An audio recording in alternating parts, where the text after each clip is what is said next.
Well, welcome to day 25 of our 40-day prayer journey in the office. About to head out for the parents-son soccer game where the parents are going to reign victorious this year. I believe it's going to happen. We got 10 kids we're going against. Last year, my son played for a developmental program, and it was like 40 kids versus a group of us dads, and that was pretty tough. So tonight, we have a little bit better odds here. The 40 kids beat us, if you were wondering.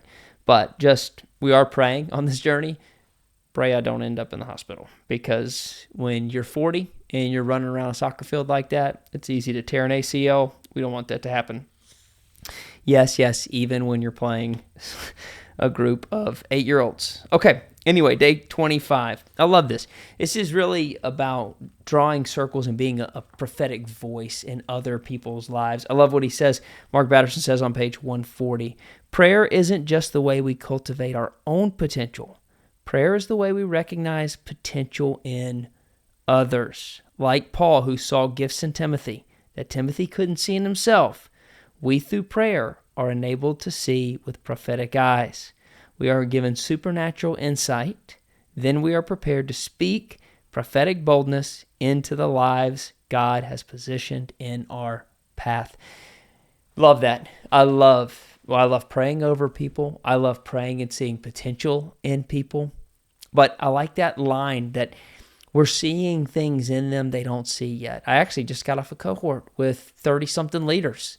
And what we were talking about was delegating to others, giving others things that they can be trusted with. Because if you're faithful in little, you can be trusted with much.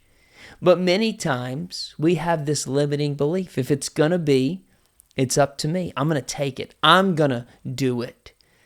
And the problem is when we do that, we don't develop others. And both in our professional and our spiritual life, we should be developing others.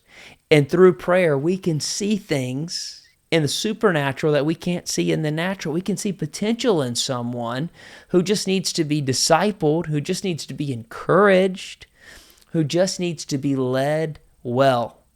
And you know what they could do? They can go do that for others. Our lives become an influence, not only in the people we meet, but in people far beyond the people that we meet. In fact, there was another line here on 2 pages later on 142. You don't have to influence thousands of lives to make a difference. Maybe you're called to influence one person who will influence thousands.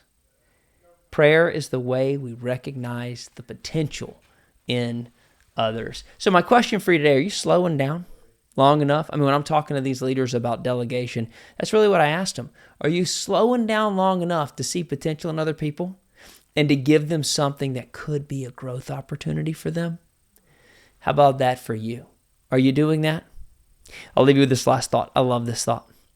In fact, I ate an apple earlier today for lunch. You can know how many seeds are in an apple, but you can't know how many apples are in a seed.